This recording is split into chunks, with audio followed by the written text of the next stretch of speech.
It's 1844, and the creation of New Ash Green is to be some 120 years later. On this map, we can see Newhouse Farm, which is in the parish of Hartley. On other maps, we can also see North Ash Farm, which is in the parish of North Ash. In the early 1960s, both farms came up for auction and were purchased by Span Properties. The North Ash Farm Manor House became the headquarters of Span's New Ash Green enterprise.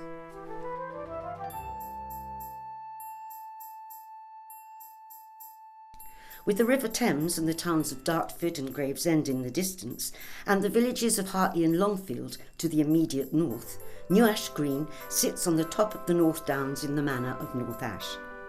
50 years on from its creation, it is still surrounded by the outer London green belt.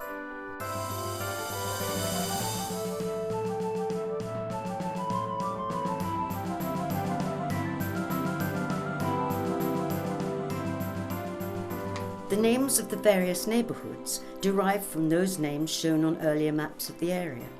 In many cases, these are the names of people who at some time owned or rented farmland and worked it in order to make a living. New Ash Green itself is taken from the names of its immediate predecessors, Newhouse Farm and North Ash Farm. And the word green is taken from the area to the south of Knightscroft, previously known as Greenfield. Of course, the whole area is steeped in history, starting from the Roman villa, which is at the back of Westfield, I think, somewhere. And you'll see it marked on the Ordnance Survey maps. In the mid-70s, one job I had was to help mix the concrete for the floor screeding to go into, I think it was number 3 Westfield, which was the house that had to be delayed. It was delayed being built because of the Roman villa and the dig and everything around there.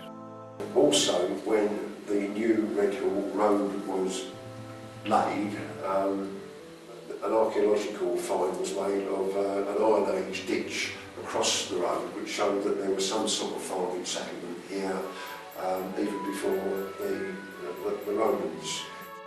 The Roman villa site was first excavated in 1914. It was revisited by the Kent Archaeological Society when Span gained planning approval for the whole area. At that time, Red Hill Road was still in its unmade form. It was to be some years later when the road was tarmacked.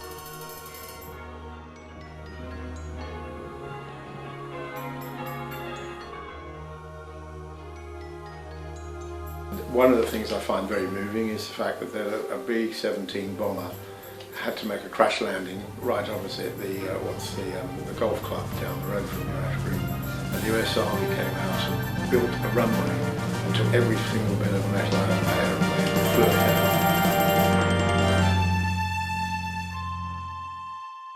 Chapel Wood, Colstead, Punchcroft, The Mead, Nine Horse Wood, Oliver's Mill, Capelands and the word Spring are some of the historic names found on the old maps that are still used. Along with a Roman villa, the pond on Westfield, and the nearby church of St. Peter and St. Paul in the ancient village of Ash, they all have their roots in the past.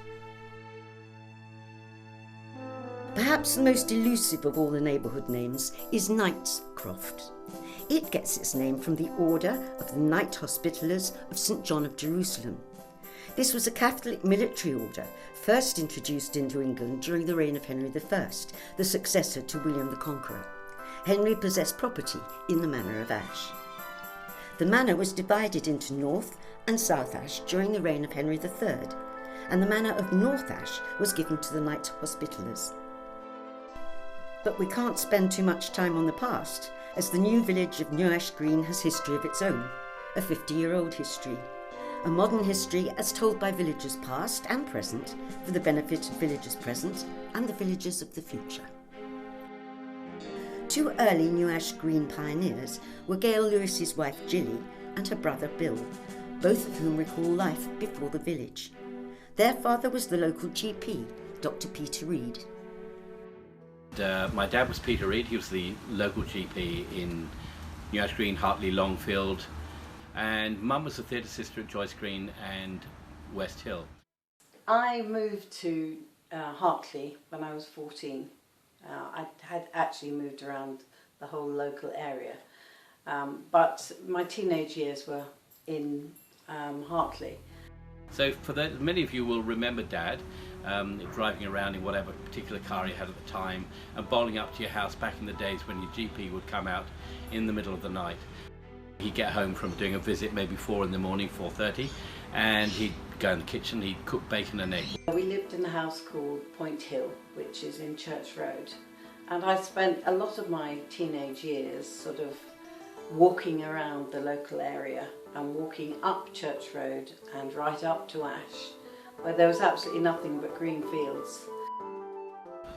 I was about 16 when they decided they were going to build this monstrosity, this modern concept in living called New Ash Green.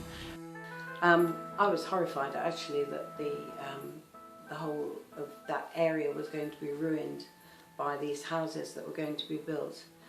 And there was a lot of objection, and there was a lot of political stuff that went on which I didn't understand at the time. I mean, these were the fields that I played in. You know, there are a couple of barns that I knew pretty well because they had hay in them. One day we were driving round in Kent and we came across a sign saying Span Kent, building here. There was no building at all. This was long before they'd started the actual building. But we thought, who on earth would want to live all the way out here? So many people that actually objected that we decided to have, or it was decided that there would be a demonstration down at Longfield Station to show that the actual railway service would never be able to cope with the influx of people. One day we all crowded onto the upside of the station, and I was 16, I was in my school uniform, and so we joined the demonstration.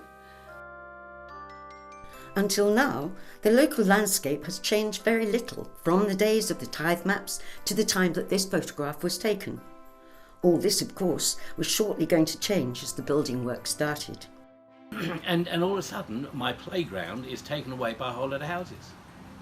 A few years' time, we were looking around and got wind that the building had now started. Obviously, you know, when they were building them, it did give us a chance to go and have a look inside them. When the builders had gone home, we could go and have a look, see what was going on. And we used to go up and look at these houses and look at the way that they were being built, and they really looked sort of rubbish. Well, I first saw New Ash Green in 1972. It had been going for about 5 years then, I think, and I was going out with a girl who I subsequently married who lived in Hartley. I married in 1973 and we lived in South Wimbledon. And my husband thought that it would be a good idea if we lived near my parents. And I said, that's fine, I'll move near my parents, but anywhere but New Ash Green. I'm not going to live there. My husband said, well, we can't afford anywhere else. And I said, okay, it's got to be somewhere that doesn't overlook anyone else's houses and has got sort of a rural frontage. So we bought a house on Punchcroft. The houses, especially the Span house we had first, was one of the best designed houses I think I could possibly have lived in, and I really envy anyone who still lives in the Span houses because you can do so much with them. Eric Lyons was a visionary architect, not just in the concept of the space and the community, but just in the basic structure of the house. Another fan of Span and Eric Lyons is Andy Nicholson. He also moved into Punchcroft. We wanted to move to this area because there were a lot of Span houses there. Eric Lyons was the architect of the Span houses, and we were fans of that particular style. Okay. And we saw an advert in the Evening Standard for a house on Millfield, and we went down there one dark night, walked up from the station and fell in love with the house and bought it on the spot. In order to attract as many people as possible, Span devised a number of financing methods to help folk to move in. Linda and I first moved to New Ash Green in 1968 to one of the new ideas that Span had of newlywed houses.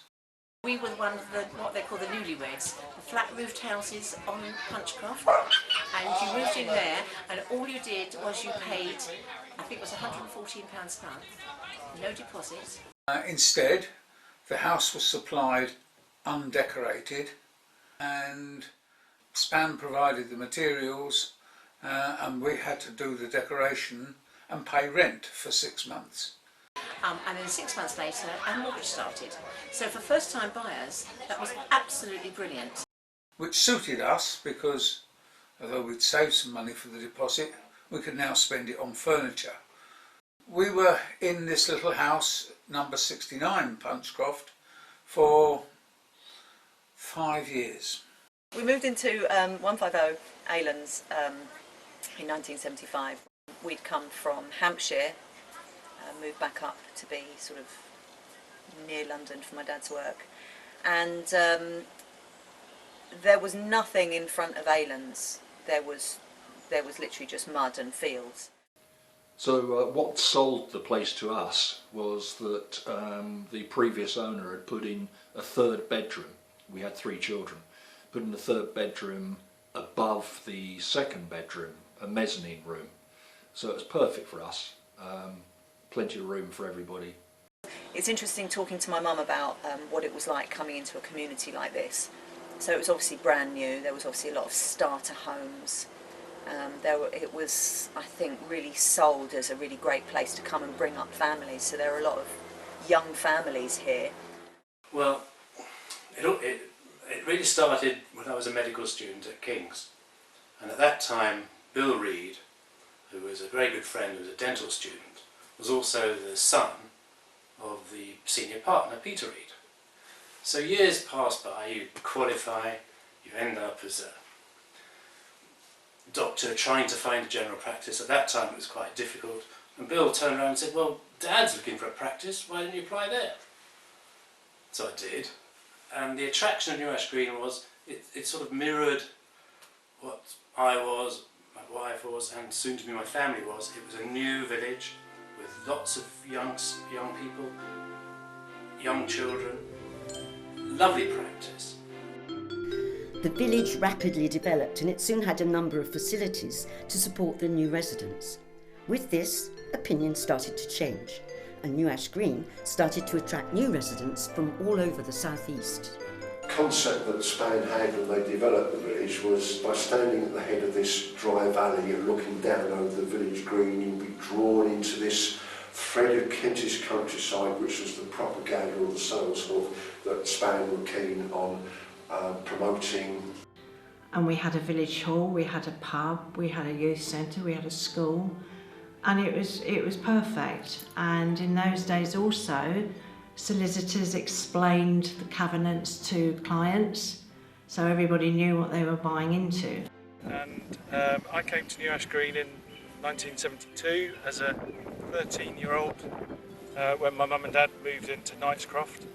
Dad had been working for Bovis and he was coming to New Ash Green to be the building manager after Bovis had rescued the project after the demise of Span. I came to live on Lambards completely on a whim. We came for a ride with my father-in-law. He was looking for a new house. We saw our house had a playroom. I fell in love with it. We went home, sold our house and moved in. So we moved into a Span show house on Knightscroft, and I did my growing up here. The building work was still going on all round us. In fact, we were one of the earlier houses in Punchcroft, and I can remember watching the army of labourers outside the front raking and profiling the landscaping. This sort of radically modern house on Knightscroft with bare brick walls and white paint and everything, and no wallpaper. It was a radical change, but exactly what my mum and dad wanted, I think. As more houses were built, so the infrastructure developed. Before long, there were shops, schools and surgeries. We were all of a sudden became advocates for New Ash Green. Having not wanted the place there, we became happy that it was there, and for me it was great because it was, you didn't have to go down to Longfield or into Dartford or Gravesend to go shopping. You just went up the road to New Ash Green. 1984 moved to Punchcroft, and the tennis courts were very nearby, and I played a bit of tennis in those days. Really convenient to have them nearby.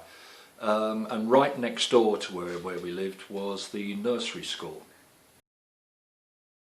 They weren't really nursery schools, they were mostly playgroups that lasted for 3-hour sessions, and for a very small price you could have your child looked after, entertained and educated for a few hours to 2, 3, 4 times a week. There was one on Punchcroft, but it was always full because there were so many children, and my children went to Ash. Used to be a primary school many years before and was used as a playgroup, but you couldn't get there because most of us didn't have the use of a car. So there was a little blue bus, used to turn up at the bus stop in the centre, and you'd put the children on, aged 2.5, 3. They went there for 3 hours, and then at 12 o'clock you went and stood by the bus stop and they came back again and they all got off the bus. We originally lived in Buckinghamshire.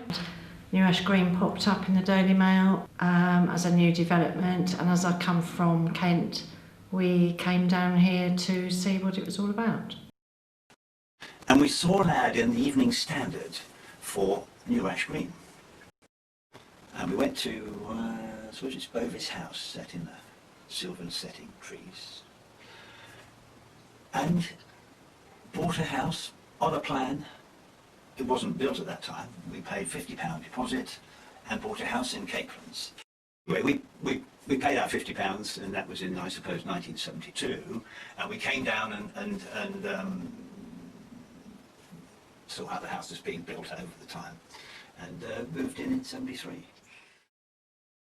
We moved here really because we were looking for somewhere that we could afford to buy, and we stumbled on New Ash Green when we were looking for somewhere else, and immediately fell in love with it. I was enchanted by the notion of the footpaths separated from the roads, and the place seemed full of happy people. I sometimes describe New Ash Green, best I can describe it, it's like Centre Parks without the swimming pool. What a place to live. I mean, when we first came, the village wasn't complete, of course, but it was like a university campus. It was fantastic. The visits, on the other hand, the visits in Ash Green have always been a total disaster.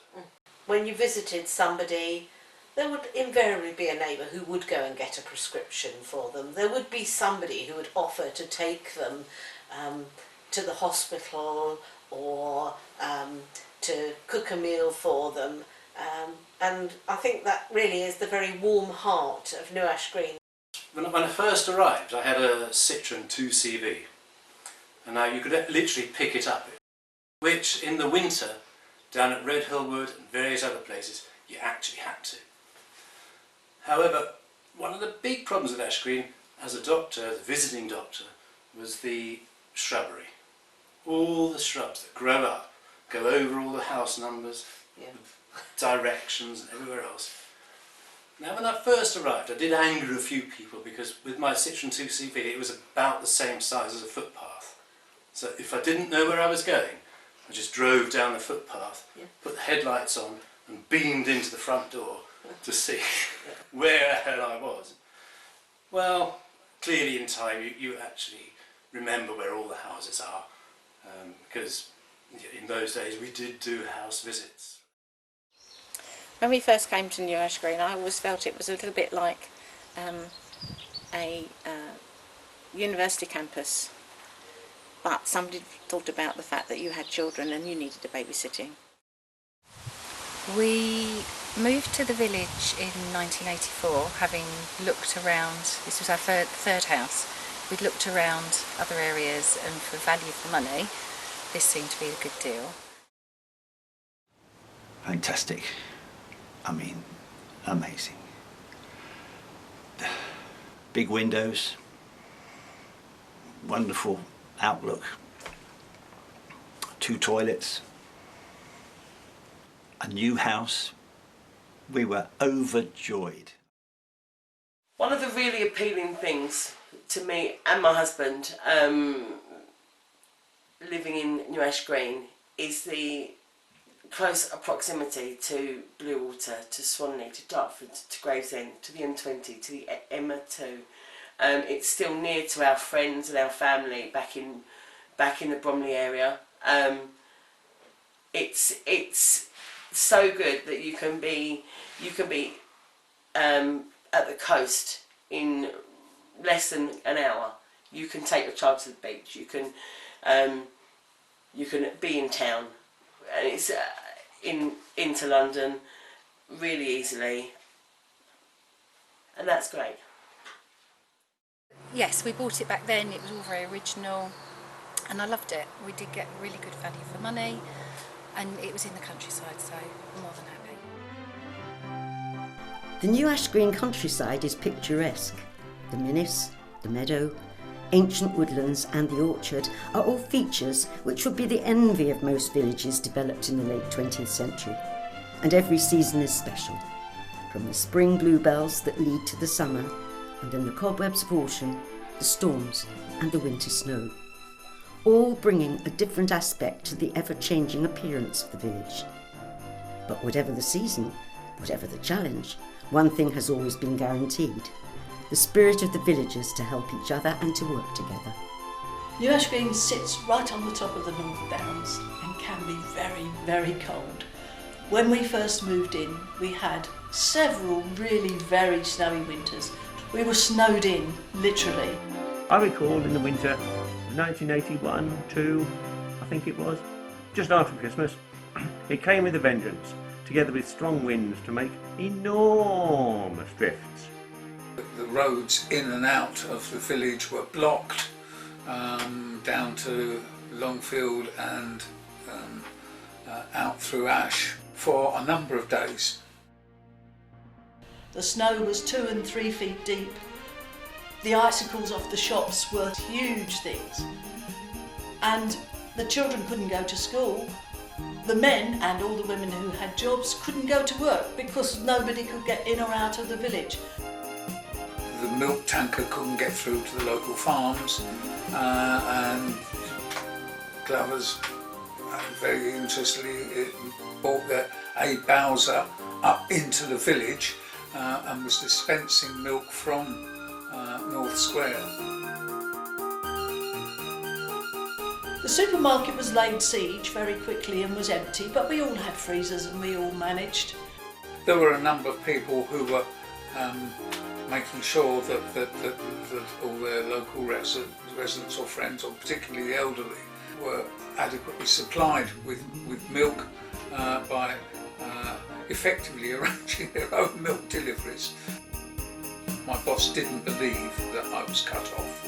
Fortunately, the news showed the army dropping supplies in this part of Kent to cut off villages, at which point he had to believe me. The overall infrastructure and facilities are the responsibility of the Village Association, who oversee the day-to-day running of the village. At the start, the Village Association office was located at numbers 5 to 7 Overminnis. The original administrator, who was Melda White, who basically set up everything in the offices, she started in 1975, and when we moved in 1975, almost as soon as we got to our first house, which was Manor Forstall, we had a knock on the door from a resident of Manor Forstall welcoming us and asking if we would be interested in joining the Residents' Society. And consequently, my involvement as secretary led me to the door of 6 to 7 Overminnis, where Melda White had her office. In 1987, Pat was asked to do holiday cover. She has remained there ever since. After moving into New Ash Green, Alan Pett found himself as part of the Lambards Committee with a responsibility for Hardlands. Shortly afterwards, I was approached as to whether I would join the Village Association's Hardland Subcommittee, to which I agreed, and I was appointed the village lighting rep at a time when our street lighting was pathetic, with 100-watt filament bulbs creating tiny little puddles of light in the darkness. I was charged with the task of reducing the costs and walked around and surveyed every street column in the village as it was then, and concluded that, well, the best way to achieve cost saving was to turn the lot off because they weren't contributing very much, or alternatively to convert the columns to a different source of lighting, less energy consumption, and more light for the same money. So that's what we did. Alan became chairman of the Village Association in 1986. Eventually I had a contract for 12 hours a week, and it evolved from there on. We started in Overminnis, and then we eventually decided that a purpose-built office had to be built, hence Centre Road. And whilst we were here, we took offices upstairs above the co-op, which is there now. And we were up there for about 18 months, and then we moved down here. Eventually, I was here working a 5-day week. When Melda White retired, Eileen Taylor took over and was in the post for just 11 months before sadly passing away. Pat took over the role of administrator at that time. Meanwhile, Brian Parlett hadn't given too much thought to village activities until he was introduced to Rowley Orr. This chance meeting led to the formation of the Ash Green Scouts. I've grown up as a cub all the way through in central London in a troop in Holborn, and risen to the ranks of Senior Scout and then to Queen Scout. And Rowley, of course, pounced on this and sort of said, well, had you thought ever of giving some time back? From that point on, I was hooked. Although there was initial interest in the village, it was still early days and the village was small. There simply weren't quite enough young people to form a scout pack. Initially, the cub pack got going in New Ash Green, but as a third pack of the Longfield and Hartley's scout group. In 1972, the group was registered on the 1st of April and first met, I think, on the 23rd of April, very tellingly, as that was St George's Day. Rowley registered the name of the scout group as Ash Green, in the knowledge that the name represented both the village of Ash and the new village of New Ash Green. Every scout group wears a different coloured neckerchief or scarf, which, when we set up Ash Green, was white with a green border, an emerald green border. When the group started in 1972, there were 6 boys, but with the expansion of New Ash Green, the number of members doubled within the year. This was to suddenly change during the dark years when Span went bust and Bovis took over. Margaret Bunningham was also involved. One of the members that lived on Punchcroft, one of the new people, they were organising, you had jobs to do. So my job was to be in the Cubs. She just came out and knocked on your doors and said, OK, what are you going to do? And I said, I'm not doing little girls, that's for a start. I don't mind little boys. So I did the Cubs. I started as Bulgaria and then I became Arcada, so I did the Cubs for a few years. And my husband always played rugby. For many years, the Scout minibus was seen around the village. It was presented to the pack by the lyricist Sir Tim Rice. And the Cub Pack, enterprisingly, had come up with the idea of trying to raise money by making a mile of pennies. Somewhere along the line, some enterprising individual promoted by notifying the sponsors. They were so enamoured of this fundraising idea that we'd won their major fundraising award prize, and the group was presented with a minibus, which was absolutely great. We quickly had it painted in the group colours, the white and green. We set about trying to get sponsors for looking after the running costs of this vehicle, and emblazon the name of all the local sponsors on the back of the bus. And for many years it was seen around the village and involved in scouting activities. The scouting movement continued to flourish. But what were the facilities if you happened to be a teenager at the start of the village? Initially there were very few teenagers, lots and lots of toddlers and babies, and very few teenagers. And then the youth club materialised. I think in what is now the Oxfam shop or the unit next door, can't quite remember. That was a lot of fun. When I first moved into New Ash Green, there were a lot of young professionals. It tended to be a premium priced housing environment compared with many other areas. And from that, it only needed one or two people to come up with an idea, and there would be a flock of people behind them supporting them. I had my first paid jobs were working on what were then building sites around New Ash Green. I did some landscaping for Coblands Nurseries, I think, on Manor Forstall, must have been about 74 or 75. Did some turf laying and various bits and pieces. And then a couple of years later I did some labouring on Bowe's Wood, Westfield and Oliver's Mill. Throughout its life, New Ash Green has never been short of its dramas, and these often inspire the village spirit. This event, in the late 1970s, is typical of how the villagers work together for the benefit of the entire community. Bovis had started to cut trees down in Redhill Wood prior to developing that area for building. Somebody knocked on my door and said, "You've got to come. They're chopping down more trees than they're supposed to chop down when they're building the houses." So we bundled into our duffel coats, double buggies, coats, and we rushed off down to Redhill Wood. But before you come, you have to go and knock next door, and if there's nobody in, you just have to keep going to the next house until you find somebody. Tell them to come and tell them they have to go and find somebody else to come too. And suddenly there were pushchairs, people walking, people on bikes, all going down Redhill Road to Redhill Wood. And we sat underneath the trees. But we saved the day and a lot of the woods were saved.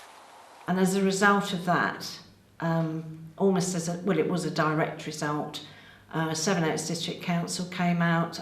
And one of my neighbours, Mick Jones, was responsible for getting a tree preservation order served in the course of one day, so that indeed Bovis had to not chop down as many trees as they had started to chop, and we still have the glorious woods that we can walk in now. And they did impose an emergency tree preservation order on best part of Redhill Wood, which that order is still in place today. This is just one example of the village community pulling together. But what are the other best times from the early days? I think probably the 70s was the bestest time, in actual fact, because it was still alive and it was still happening. For me personally, the highlight is the everyday highlight of being able to walk around the village and identify people as not being strangers. You may not know them intimately or even by name, but you know they are part of your community. Other things I really enjoyed was actually in the early days of dancing in the street was a great excuse to stay up half the night, and we used to party quite a lot with our other young mums and dads, and often until dawn. Now we still party quite, but not quite so often, and usually we've given up before midnight. In 1985, local businessman Alan Harris and professional filmmaker Ted Davis produced a 15-minute video programme about New Ash Green called Village on the Hill. One day the phone rang and it turned out to be an old friend of mine. And he said, well, there's a company run by a man called Alan Harris in a place called Kent. He's looking for somebody to work with him and to start a film company in New Ash Green. I got some video equipment set up in one of the offices we had in Ash House. So we set that up there, and then we took Ted on, and we ended up buying a house round in 7 acres, was it? Yeah. 55, 7 acres. But I think that the content was absolutely brilliant. Yeah. But the beauty of it was, this is where I think New Ash Green came into it. It was the people in New Ash Green that made it. So I went down, met Alan, seemed a very amiable sort of chap, and he seemed to, he trusted me. Little did he know how little I knew about making films, but never mind. I managed to talk bladder my way into getting a job with Alan, and for the next 2-3 years I was a filmmaker. Today's village is a vindication of the ideals of its planners, architects and builders. With its 20 neighbourhoods, each with its own style and character, its leafy interconnecting footpaths, its woods and greens, it is a model of what can be achieved with sensitivity and imagination. I remember the last time, it was about 6 months ago, I suppose, it was shown in the village hall, and out came an out voice from a bloke in the back. What about some sport? Because there's no sport in it, you see. Why? Because I personally was interested in sport. And I said, it was a question and answer situation. And I said, simply because I made the film and I'm not interested in sport. At which there was a sort of positive reaction from the crowd. And then I think the marvellous scene where you've got all the children in the school singing. And I just think that's really, for me, what New Ash Green was about. Some of the scenes I wish I could go back to and cut. There's one in particular, near the beginning, when I've taken the camera and put it down on the minute and just done a slow. Every time I see the film now, I sort of sit back and shudder, think, oh God, I wish I cut that down, It's too long, that's too long, that slow pan. It doesn't get anywhere, why did I do that? Shouldn't have done that. In the mid-1980s, long before any of us had heard of the internet or social media, the initial audience for The Village on the Hill was naturally fairly limited by modern-day standards. But for those of us who did see it, the film confirmed what is so good about New Ash Green and its people.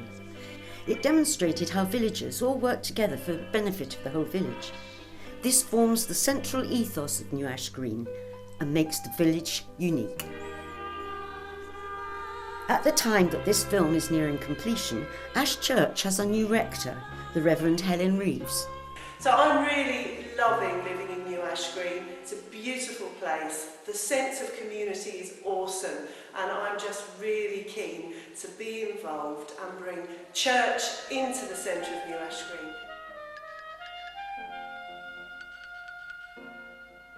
During the 50th anniversary year, the rector was the Reverend Ruth Oates.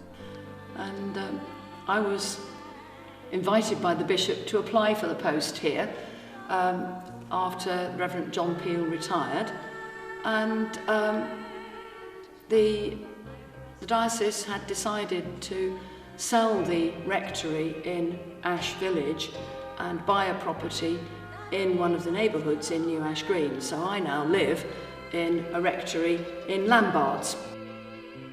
I think that people in New Ash Green are very aware of the church building as somewhere that exists for special occasions. Weddings, christenings, maybe Christingle, yes, and then obviously, maybe funerals, though a lot of people would choose to go to the crematorium rather than come to the church.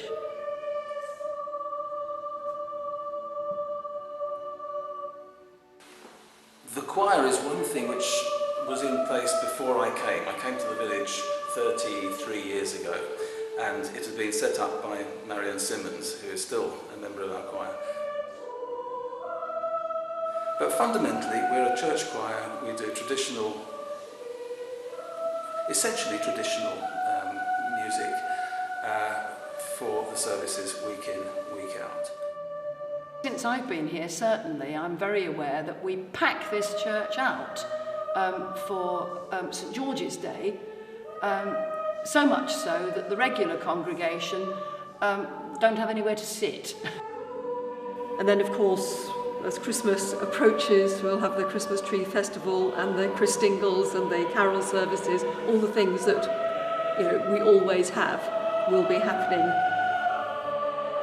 It's always been a lovely venue for musical events, whether that's choirs or organ recital, anything of that nature. Since the 1990s, the Ash Church Choir have organised performances of well-known choral works. These have become very successful over the years, as it's given everyone the opportunity to take part in a big choral event.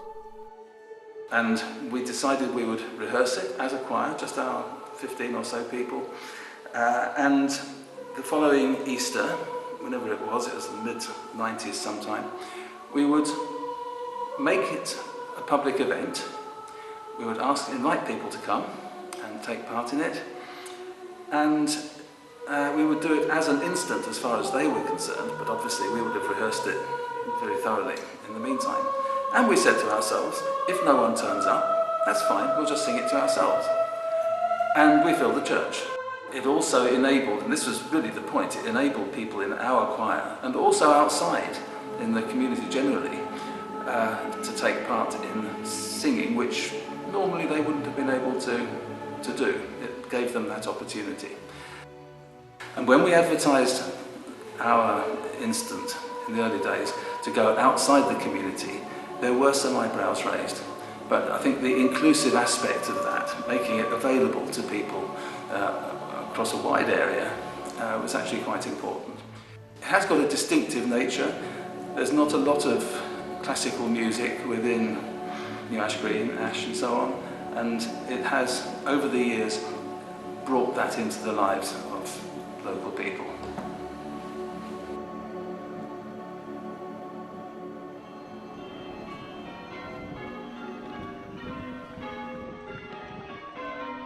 The sound of the bells drifting from the church across the sports field to call the flock to prayer, or announcing a wedding, or ringing in the new year, was a delight to hear. We had a lovely surprise one year when the local potter decided to make a gotch for the ringers. Now, a gotch is a large traditional ceramic vessel in which ringers collected the undrunk remains of alcoholic beverages to make an interesting punch. Many youngsters in New Ash Green showed interest in bell ringing and learnt on Saturday mornings the basics of ringing to take into their adult life.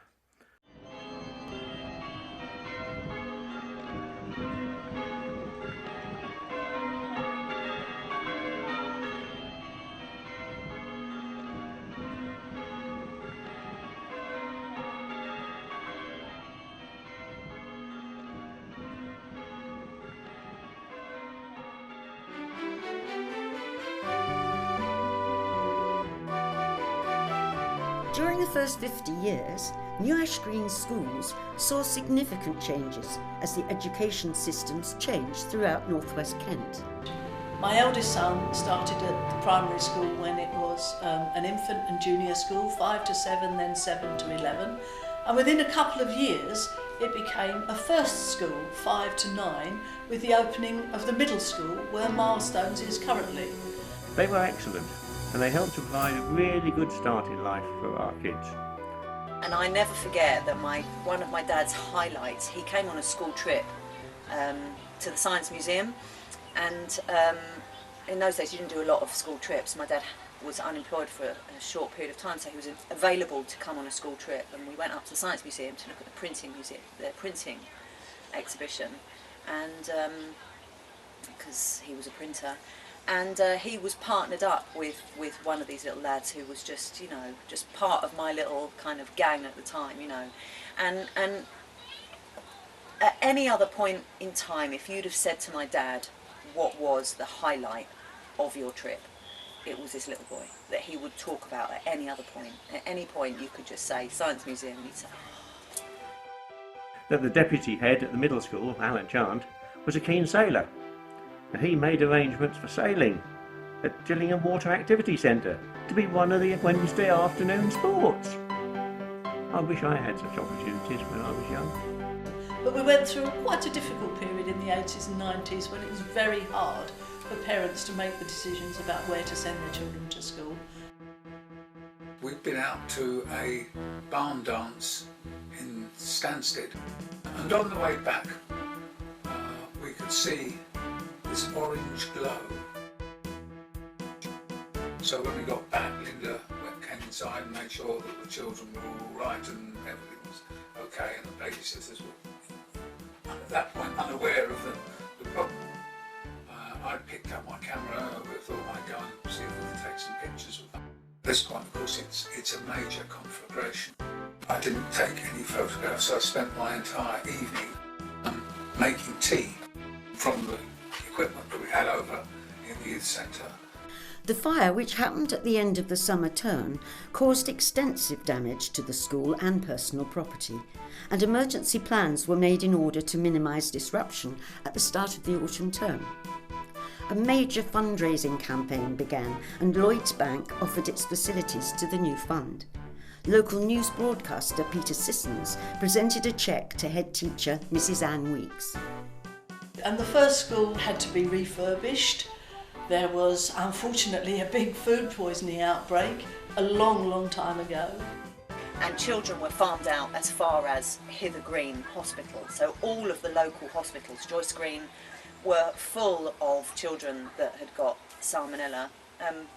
My mum was a nurse, so I was allowed to stay at home because obviously my mum knew the doctor quite well, and he knew that if there were any issues, she'd have picked it up. So it was quite a kind of a big thing. Just how it affected so many people actually. But you know, it happened. We all got over it. Throughout the life of the village, significant changes have taken place in the education provision. The new Ash Green First School became the primary school, and a totally new school, the Milestone Academy, took over the site previously occupied by the middle school. The school originally was based in Milestone Road in Dartford in Kent, and in the late 90s moved to what was the home of New Ash Green Middle School. Milestone Academy is what is known as a PSCN school.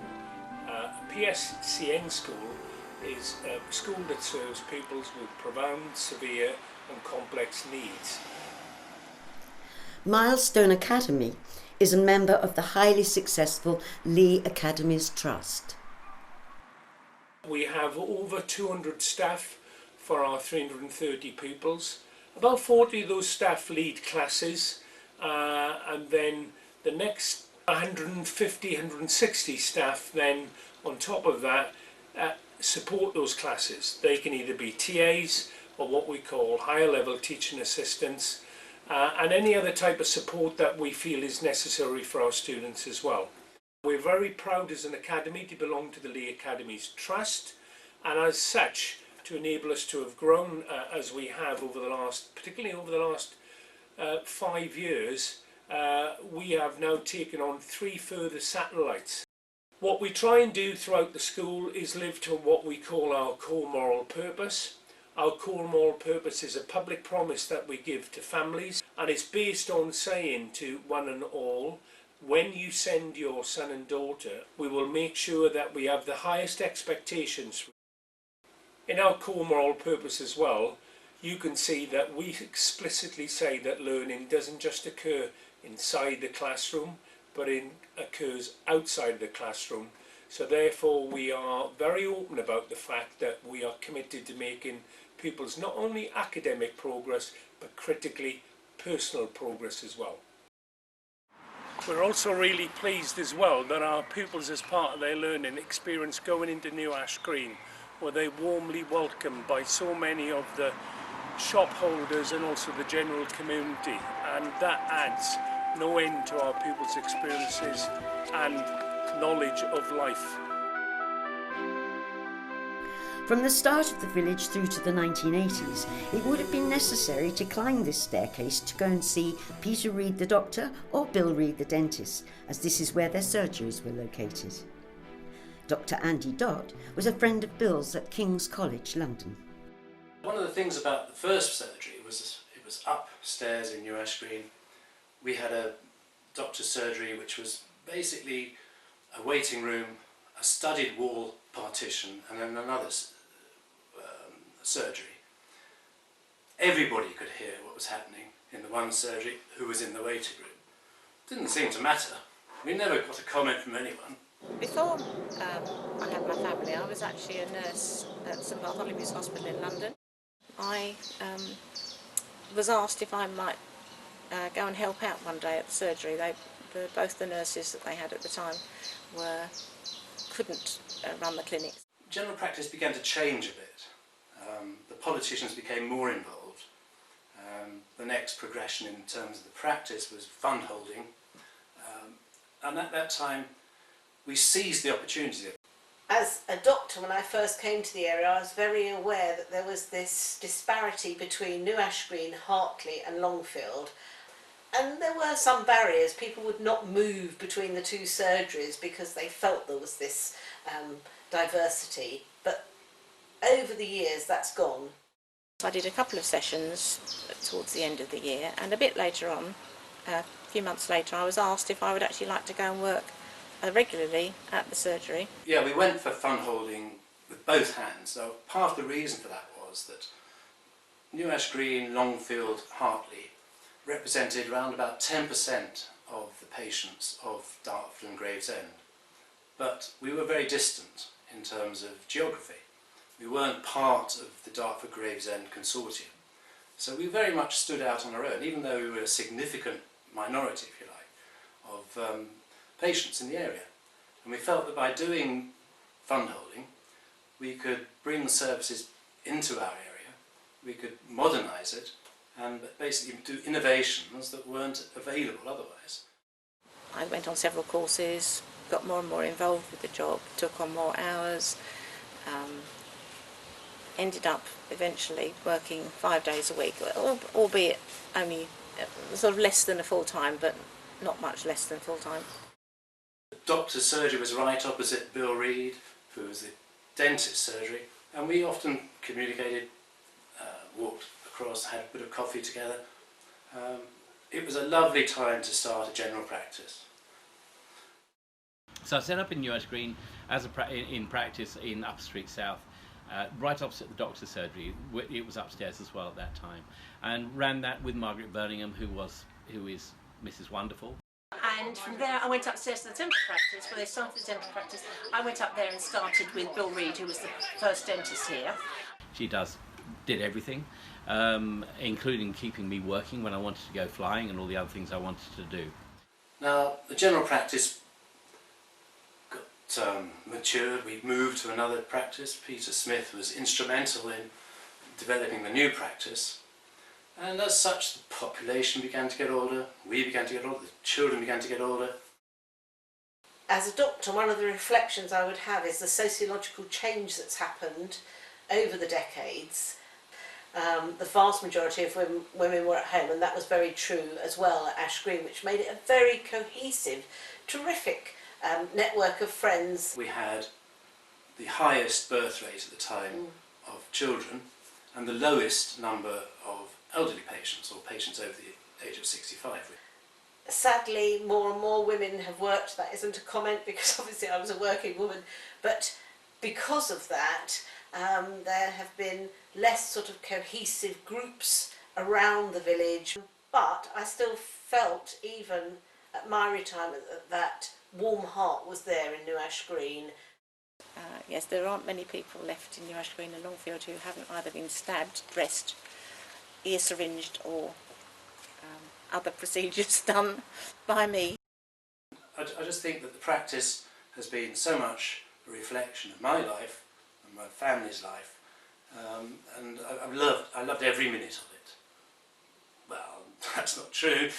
I loved most minutes of it, and I just hoped that when I retired that the practice would continue to mature.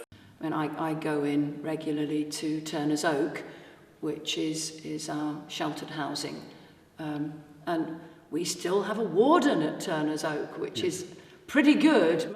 And of course, the old people aren't forgotten by any means. It's 1986.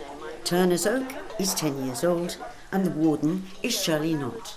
Well, Turner's Oak is run by Anchor Housing Association, which is a housing association that provides sheltered housing for elderly people. The idea is that they live as independently as they desire, but there's an overall security of a warden on site. Coming to New Ash Green, it helped balance the community quite a lot because there were very many young families and not so many of the older generation. And it's a situation that's worked very well because we've received a lot of help from young families in the village. We've adopted grannies, had an adopted granny scheme, and people come in offering help of any kind.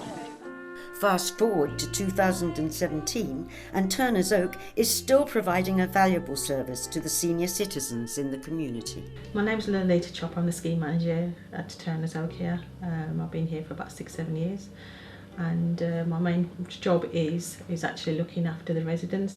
Well, what do I say? We haven't many staff, but the staff we had is a very nice lady, and she looks after us and makes us comfortable, and always sees we get to the doctors on time when we're ill and so on.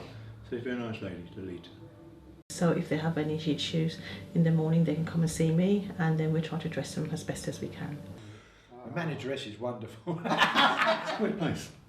It's got the best of both worlds, really, because you can either be in your own flat or it can be part of the community. As everything's in the area, yeah, it's close, so you get to know a lot of people. Good little community. Really. Yeah. Yeah, pub lunches. We go up the White Swan where you can get a good meal. I think you go there, Patsy, don't you? Yeah. Yeah, get a good meal up there and have a meal. I get friends coming over here and we go up there for a meal. I absolutely love my job, and I think it's a lovely place to work, and it's a rewarding job. 5:25. Every week we have bingo on a Thursday afternoon, and the nice thing about that is that people can come together, but we also invite people from outside the scheme, so it's a community activities as well. Okay, we have Ash Church that comes in once a month. I was in the choir, but I seemed to drown the choir out. And for one gentleman I can think of, it gave him the courage to join with us in our monthly service that we hold in Turner's Oak. So that's good for people who can't actually go to church, so church comes to us. We've had the carol singers in here, haven't we, and bell ringers. That was good, campanologists, they come in here. 3 years ago that was. And I then started bell ringing. That hurt my eyes and I looked a bit dodgy. I had to keep going up those towers and they look a bit dodgy to me, so I packed that up. But I still go to church, and Ash Church. And also we have the choir service that come here through the winter months when they can't actually hold the practices in the church because it's so cold. So they come over, so they use our facilities here. Yeah, basically, living in a flat in Turner's Oak has the advantage because you've got the choice. You can be on your own, or you can communicate with people. Come down and have a tea, coffee. When he first approached us to do the 50th anniversary, the first came to mind was a gentleman in his 90s, and he was the first person who said that he would be in the video. Unfortunately, Bob passed away earlier on this year, and he always said he absolutely loved it here, and he's so glad he came here and he chose Turner's Oak.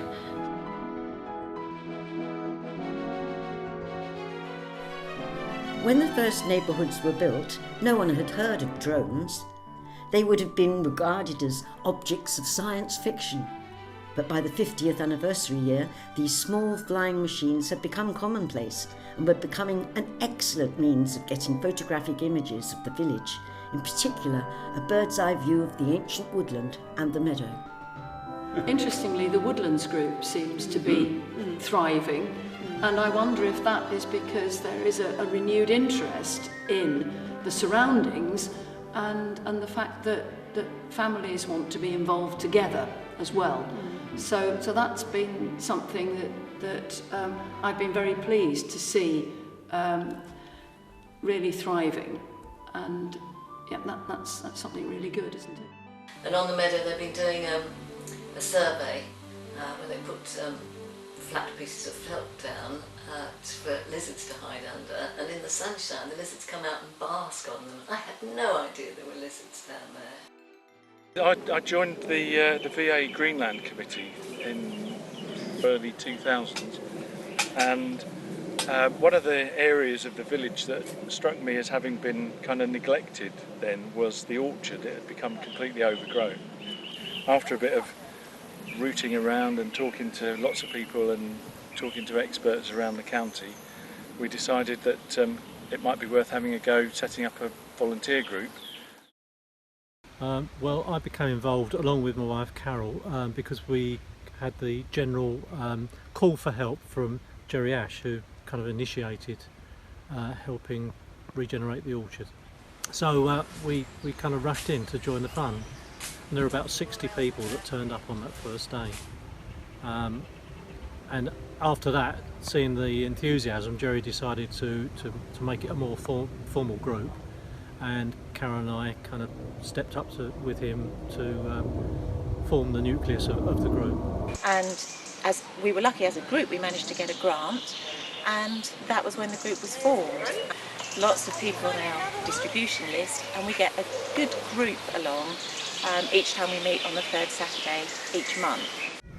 We're normally focusing on the orchard, but today we're working in the meadow, and that has been inspired by one of our younger members, Sean, who is actually trained as a kind of conservationist, biologist, and he has an interest in surveying the meadow. So currently we just found some rocks here which are really great habitat for slow worms and reptiles and things like that. So we're taking off all the high nutrient kind of nettles, things like that out here, which are really quite good for wildlife, but they're not great for every single species. They're only good for butterflies, things like that. So what we're going to do, take away all the nettles here, catch lots of sun, and then we'll try and get some other wildplants growing.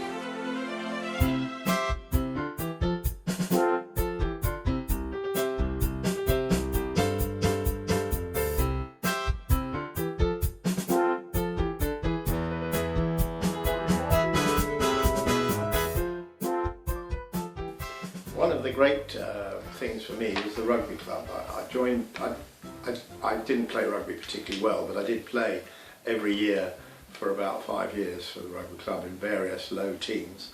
But what was really good for me and for us was the social life of the rugby club. And I also worked at the old shack on the sports field long before any pavilions were built, which was fun. It was great. Members of the rugby club seemed to me to run pretty much everything else in the village. If you were into amateur dramatics, some of the senior members of the amateur dramatics were rugby club. If you were in the church, some of them were rugby club. And of course in those days I think there was a lot more involvement by the residents because everybody moved down here because they really wanted to move here.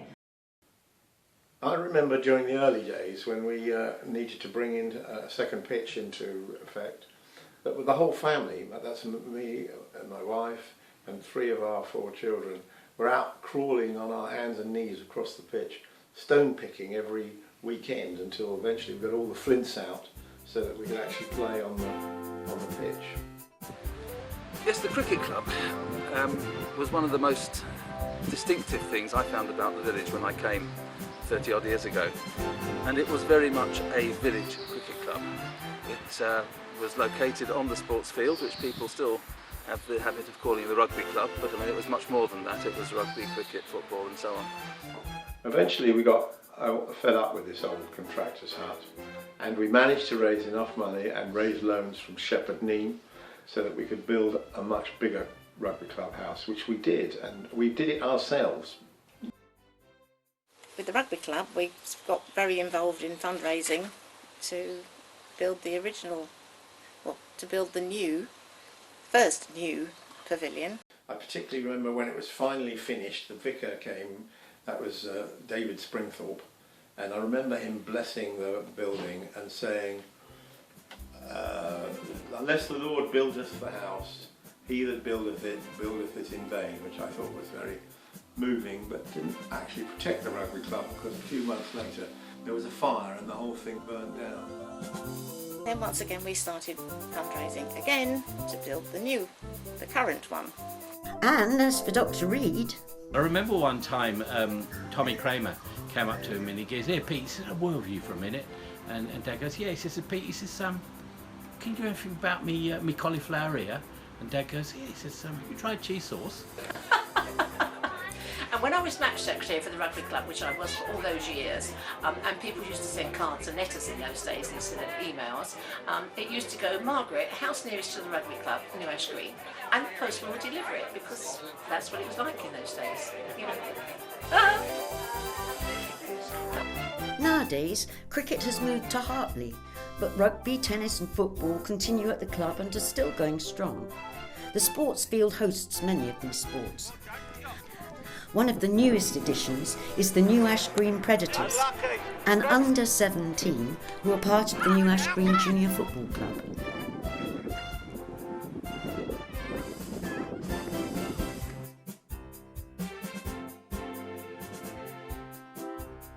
Adjacent to the Rugby Club Pavilion is one of New Ash Green's 7 children's play areas. As I say, New Ash Green is a great place for children to play in. And we have these wonderful woods and wonderful fields. I can't think of any better place to bring up the family than New Ash Green. No matter where you are in the village, most neighbourhoods have access to a playground within a short walking distance. I love that each neighbourhood has a small play area for our children, really near. So we are in the middle, between the slide park, is what we call it, and the helicopter park, which I think is what generally people call them. And so we can go to either one really easily. That's great. Another family that moved within New Ash Green were Jackie and Alan Richardson. But we moved to Knightscroft, and Knightscroft was such a nice place to be. We had a lovely green outside the front, and there were children in all the houses along our row, and they all used to play out on the green, and it was just such a great place. And you could watch them from the kitchen window, so they were allowed on the little green in front of the house. If they wandered off, they were brought in. And it was a wonderful place to raise your children. It was safe, they could play outside with lots of other children, and because there were so many children and so many women at home with their children, the doors were always open. One of the most recent additions to the children's recreation parks is hidden in a tiny section of grassland behind some of the original span houses in Knightscroft, so hidden in fact that it's known as the Secret Garden. So the Secret Garden is an outdoor area which allows children to interact with and explore nature using all of their senses. So it was set up to provide somewhere unique for the children of New Ash Green. Children are really enjoying going to the Secret Garden and just spending time there, playing in the mud kitchen, getting filthy, bringing along painted stones and other decorations to hang from the trees. So the kids are getting really involved, and it's been a really positive thing for Knightscroft and New Ash Green. One of the great things about New Ash Green is you end up knowing so many people who do so many interesting things that we can all work together as a community. And one of those interesting people was Valerie Dyke, who for many years was head of music at Gravesend Grammar School for Girls.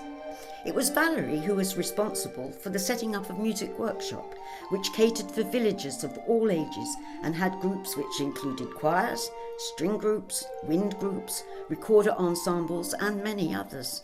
We enjoyed bringing up our children in New Ash Green, and the children actually, I've asked them later, and they really enjoyed their childhood. New Ash Green has many groups for dance and for music which meet regularly. One of the most important is New Ash Green Music Workshop. They joined lots of clubs, so there was, when they were little, there was Music Workshop, and then of course as they got older, Charlie was the right age to join a brand new company, brand new society called Act One Scene One.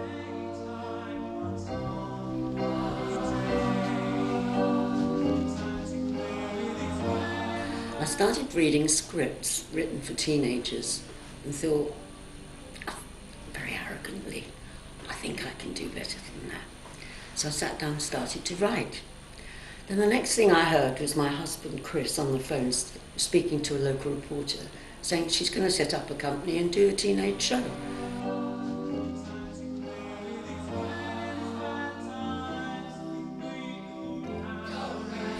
I got in contact with a young chap called Cliff Masterson, who was a student at Chris's school, a very, very excellent young composer. So I actually didn't live in New Ash Green, I lived near Gravesend, but I came to be part of the group because my music teacher at St George's School was Chris Tingley, and of course he was married to Sid Ralph, who was the founder of Act One Scene One.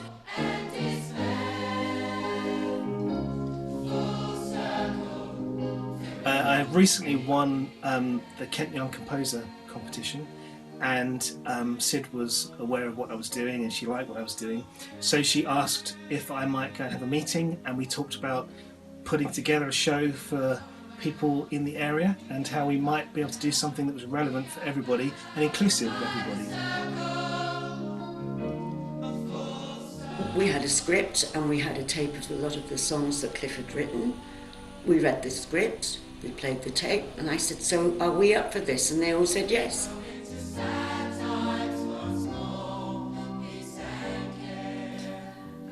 Shortly after she joined and they'd done their first show, I came in to help, and she asked me first of all to help with props, and then after that I became her stage manager.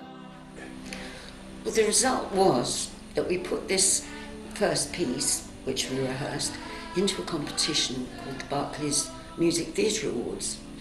Went up to the Queen Elizabeth Hall and we smashed it. We won.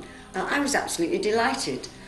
This meant that the company suddenly took off, and it gave us a means of asking for grants, which people were very kindly giving us, for our next show, which I then started writing.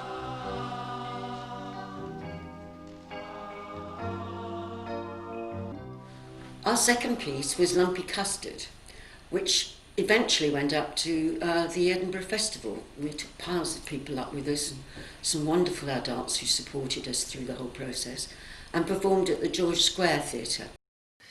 And that actually was selected as being one of the top 10 most interesting titles for a show during that time at the Fringe.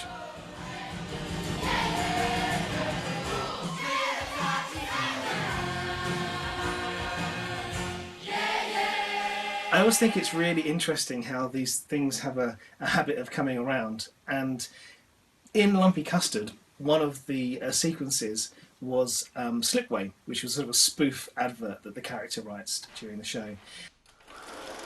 Most Act One Scene One productions had filmed in sets to help complement the action which was going on stage.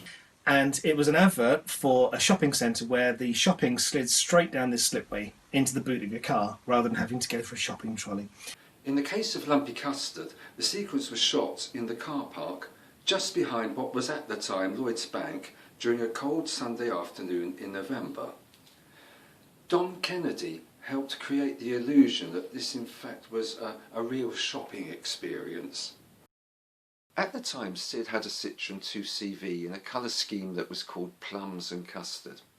It had miles of potential as a comedic car. So I sat in the car as the wife knitting, and Jeff sort of moved about and fidgeted and oversaw what was going on, and we had this scene where I was nagging at him and carrying on knitting, and he was answering back, and also there were scenes of the goods flying over the wall and coming back into the car. Back then, no one had heard of someone phoning in their order and then driving to a delivery area to receive it. At the end, there was complete retail carnage, and Jeff goes for the full condemnation.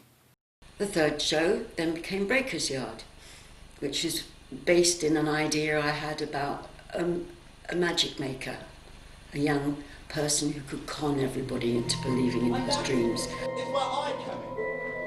Jack Breaker, seller of Rainbow Dreams. At your service. I think that because Act 1, Scene 1 had kind of left other competitors standing in their tracks, the Barclays Awards organisers decided to change the categories so that when it came to the Breaker's Yard entry, we won again, but this time it was for the most outstanding musical performance. But, just like the other shows, it went on to perform once again at that year's Canterbury Festival. I think my favourite was Game Boy, which I wrote again with Cliff. At the time I was utterly computer phobic. So I started investigating how young people felt about their computers. The fact that some people became isolated, they were not communicating with one another. In fact, we were way ahead of what everyone's now talking about, and the young people are like this all the time. This would be 1992, and we were already talking about it. One of the brilliant things about Act 1, Scene 1 is it was totally inclusive. Anybody in the village who wanted to get involved, they just came along initially to Sid and Chris's front room, and then obviously to the village hall, and everybody was given an opportunity to do something, to try something, whether it was, you know, acting, singing, or even behind the scenes, doing set design, or lighting, or sound. You know, a theatre company is made up of a lot of different people with a lot of different skills, and all of those skills were found in the village. We had three patrons, Graham Cole from the Bill, Richard Stilgo and Jeremy James Taylor, who enabled us to take a few kids over to do the Jersey Youth Theatre version of Full Circle. Graham Cole took all the kids along to the Bill set, where we played with cameras and everything. It was just fantastic. Richard did a huge amount for the company. A lot of the youngsters and some of the other kids from the village joined me for production of Under Mill Wood, which was put on by the Orpheus Trust and starred Richard. We also worked with Nick Cleabury, the conductor, and we also joined him and his festival, Sounds New Festival, in a new opera production, which was Sirens for the Canterbury Festival. I also took some of the very small members up to Buxton to play in a production of Goodnight Mr. Tom, which was part of the Quest for a New Musical Festival. So all in all, those youngsters, I wanted to make it inclusive so they could come out with me when I was working professionally.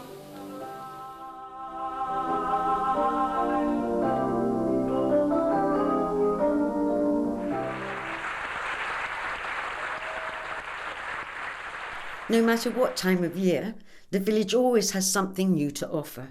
But for many of the villagers, it's the daily routine known as dog walking. Yes, that's right. Walkies!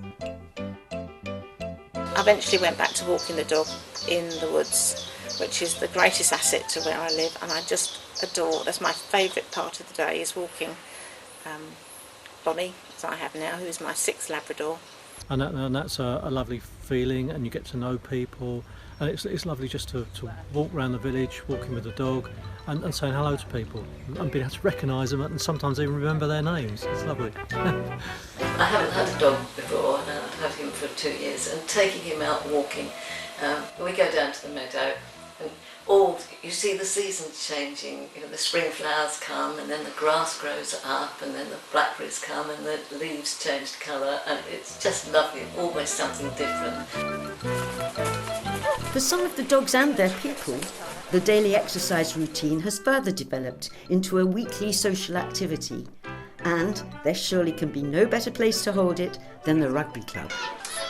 After I retired, we used to walk over here. Jill and I used to walk our dogs over here regularly, and one summer day we just sat here and had a drink and said, oh, this is nice, we'll have a drink while the dogs play. And then another fella joined us, and another person joined us, and then it got larger and larger, and we just, it was always invitation only. We would know somebody and say, would you like to bring your dog over? Which is what's happened, and we're still here all those years later. Well, it's quite a pet-friendly village, really. Everyone seems to have animals and what else. So, yeah, we bring our dogs up to the pavilion. We like a nice walk around, even on the pathways around the roads and stuff. It's sort of, being here 28 years, I still get sort of lost when we go out for a good walk. New Ash Green is wonderful for the kids. They're free to run, but not only good for kids, it's also great for the parents, the mums and the dads. It's a small community, and therefore the shopping centre has a friendly village atmosphere. And this was certainly the case when The Village on the Hill was filmed in 1985. There were lots of ideas in the original plans that didn't necessarily come to fruition. One was the original concept of the clock tower. The tower was always there, and it was included within the shopping centre designed by Span as a viewing point, and the idea was that villagers, presumably without charge, would be able to go up and look around panoramically over the whole of their domain. I'm a great advocate of New Ash Green as a place to live, a place to work even for many people. But there is one thing that has pulled it back a bit over the years, and that is the shopping centre. They've got all the usual shops in New Ash Green. You've got a chemist, a butcher, a supermarket that's always well stocked, post office, and then things like the flower shop. It's just gorgeous to walk past there, all the lovely flowers. There have been shops in the village from the beginning, when Ron Brown's Interiors and Martin's were originally found on Over Minnis. In addition to those shops mentioned in The Village on the Hill, at its peak, there were banks, a building society, pet shop, Donaldson's Hardware, a laundrette, Calico, a delicatessen, Cara's, Pandora's Box, clothes shops and lots more. The retail area occupied 2 levels of the row. In the 1990s, the completed shopping centre was opened by Sue Pollard.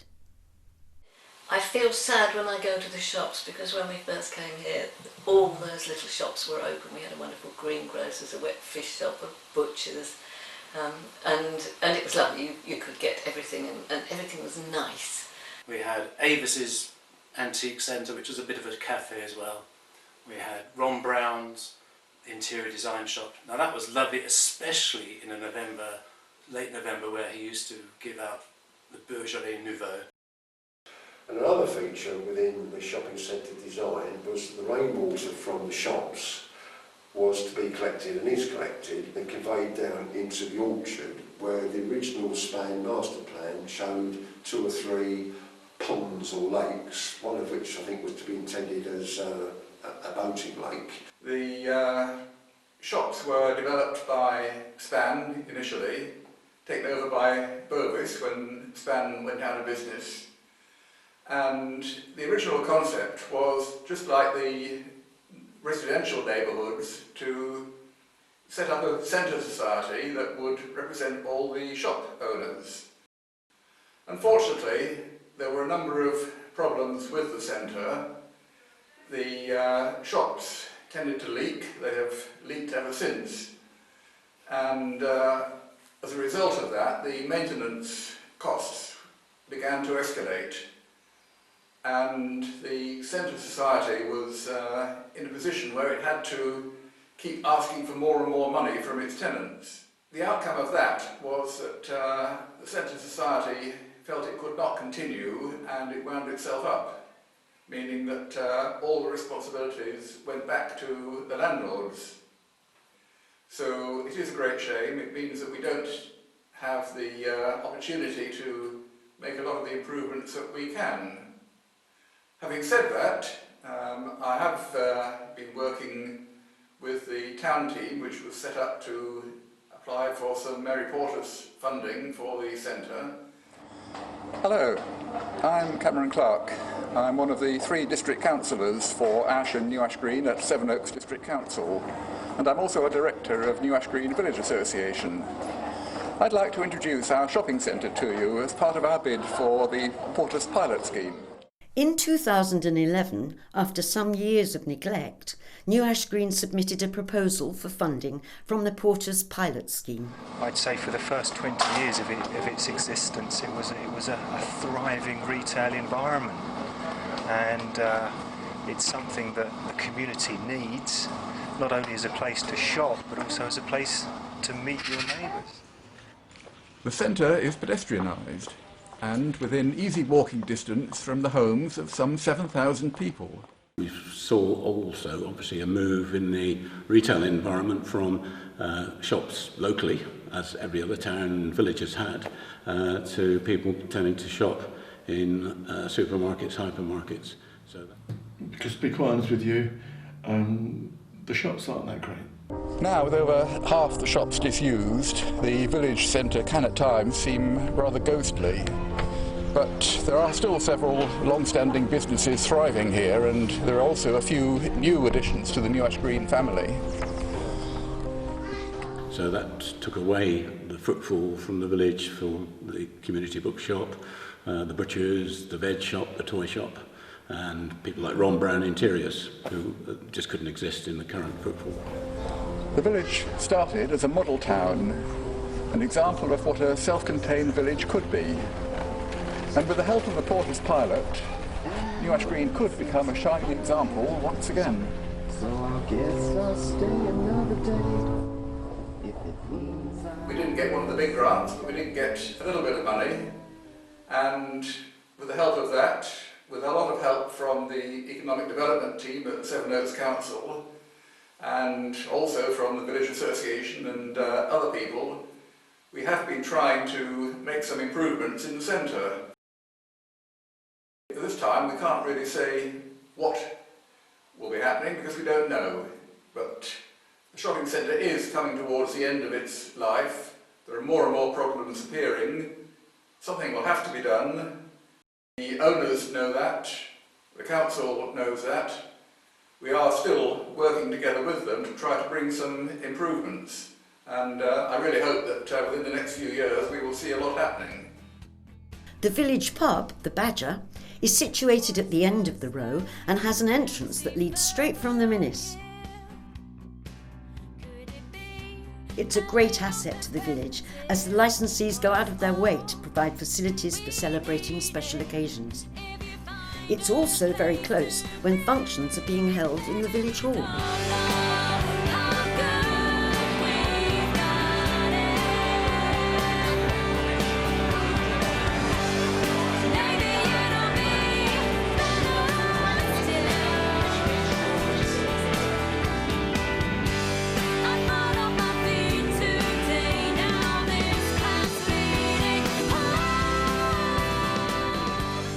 New Ash Green has always provided a colourful backdrop to private parties and neighbourhood parties. Since the start, the various neighbourhoods have celebrated special occasions, such as the 1977 Silver Jubilee. Silver Jubilee 1977, just 2 years after we'd moved into our house in 1975, and my youngest child was about 15 months old, and on Jubilee Day he stood up and walked. He finally managed it, walked for the Queen. And we did lots of other things for the Queen, and Lambards held a party, and we took over the village hall, and everybody dressed in red, white and blue, and we had paintings all round the walls. I can remember one little boy, son of a neighbour of ours, had hands up for the Queen, and he had red, white and blue handprints all over a piece of paper that was stuck on the village hall wall. And we had afternoon tea, and we played games, and I can't remember if we sang songs, but we probably did. And alcohol was probably taken towards the end of the day, but we all had an absolutely glorious time to celebrate the Silver Jubilee for the Queen. Village Week has been a feature of village life throughout its 50 years. This year saw some old favourites and some new activities planned for the anniversary.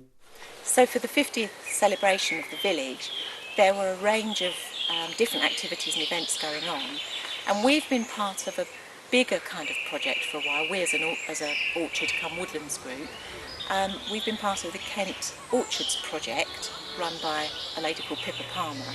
She invited herself, if you like, to come to us with this lovely event called the Enchanted Orchard.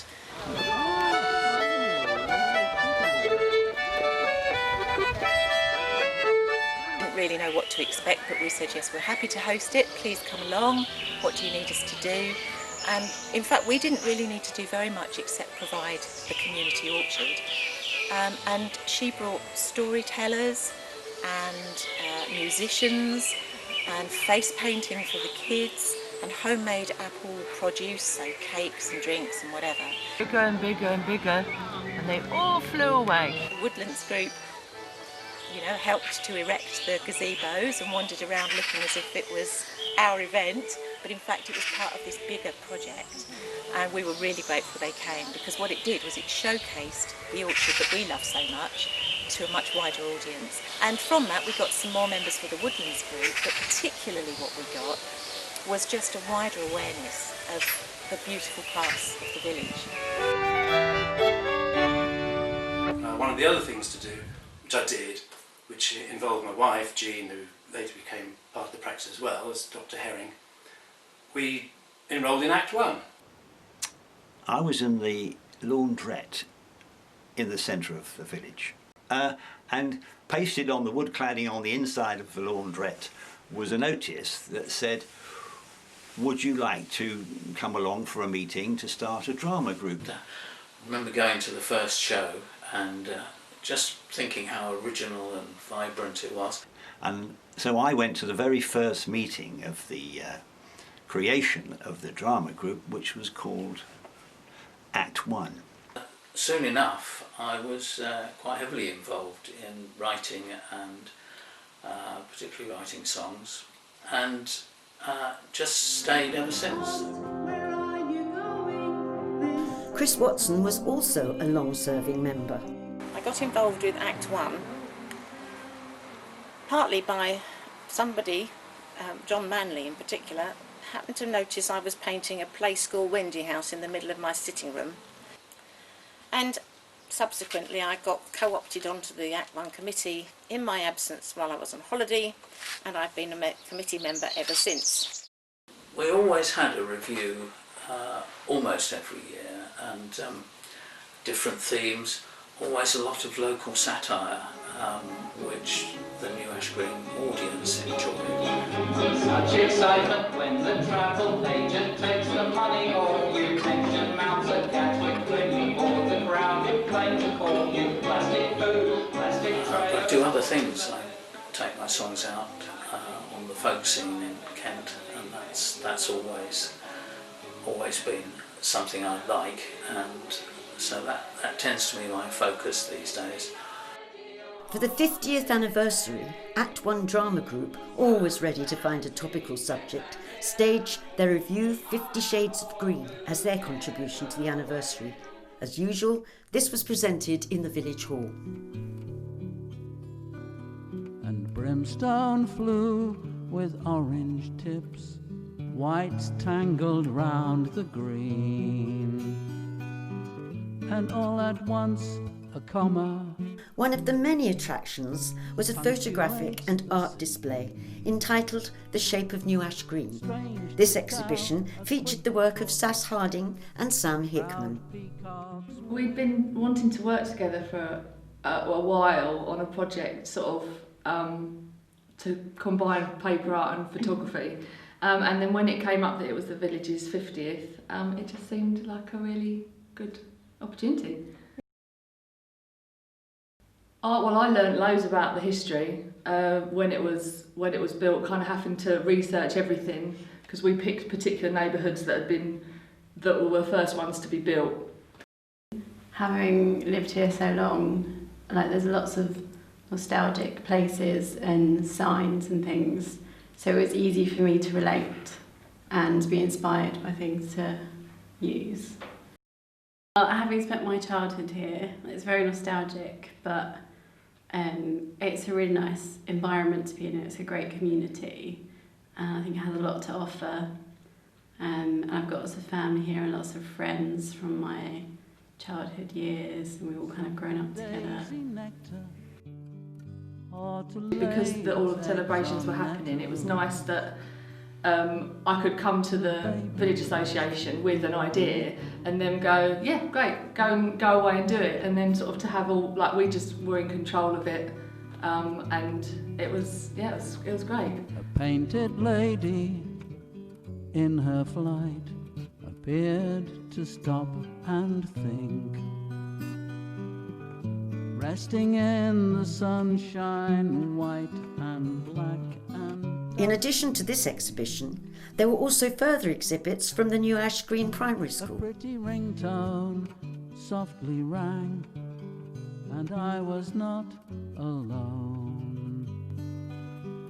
A few days later, and the village hall was to host another theatre production.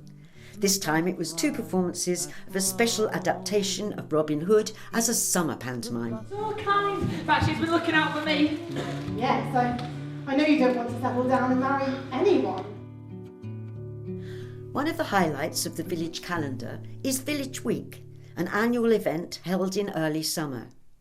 This culminates with Village Day, which in 1972 was held on the fields that would later become the neighbourhood Pennenden.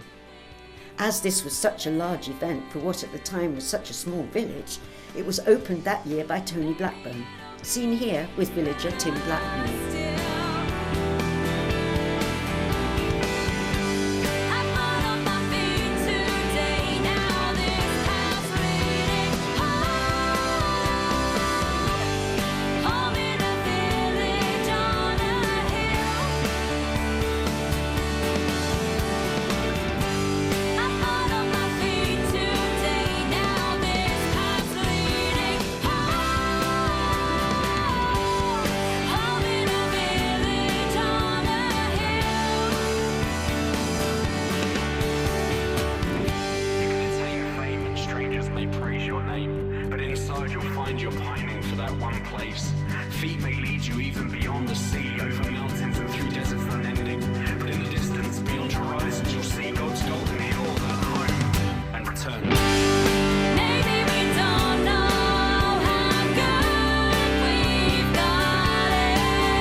Village Day has been one of the main focal points of the village year throughout its 50 years. Since the early days, it has been the responsibility of the village's social committee, known as NAG Social.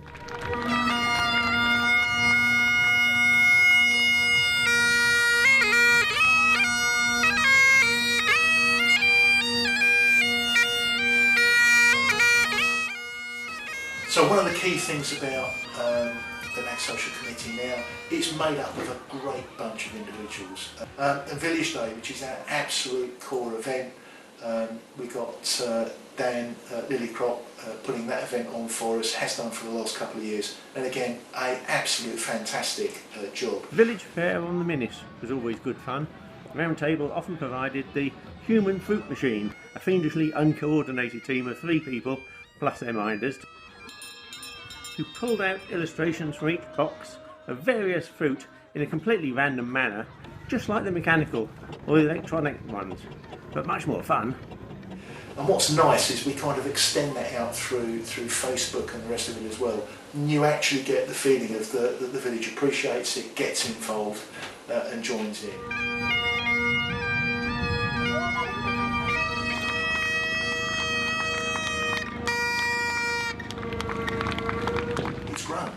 grown every year.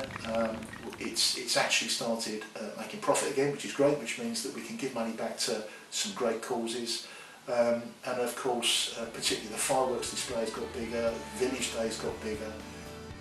And it's become a fabulous event. Of course, it's also got a classic car show in it as well now, so it's becoming quite well known across the county. One of the regular groups to contribute to Village Day is the Silvera Dance School. Established in 1946, it's been operating in New Ash Green since 1992, providing classes in ballet, tap, jazz, street, contemporary and musical theatre. Silvera currently teaches around 250 children in the village. It's the younger children who dance in the arena on Village Day every year. Brilliant. How do you do it? I don't really know. I think on behalf of Silvera School of Dancing, who are brilliant and support us every year, the entire audience and everyone on the field wants to give you a huge round of applause. Ladies and gentlemen. Now a village tradition, the children absolutely love it.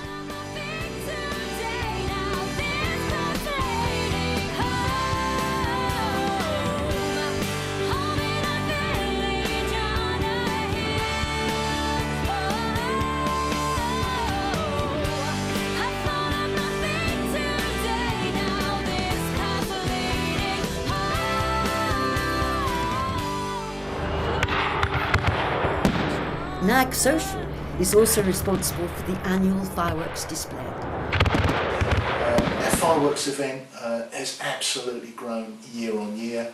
We've got a professional company now to light all the fireworks. No more running around with a taper and the fear of losing our heads. We always looked forward to the bonfire night on the field next to the Minute, and we often provided wholesome food like jacket potatoes and some form of barbecue to warm up the souls who were willing to brave the incredibly cold evening for a wonderful display and a really big bonfire.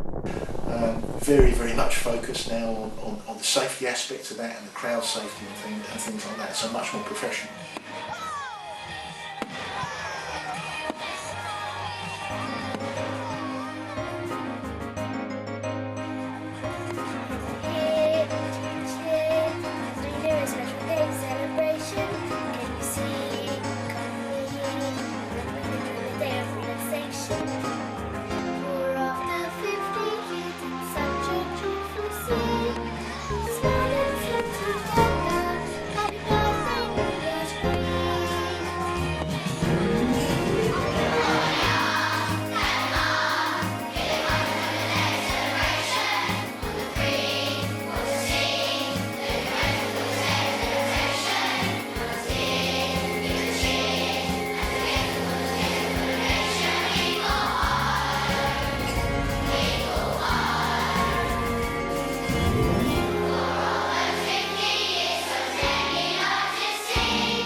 everyone.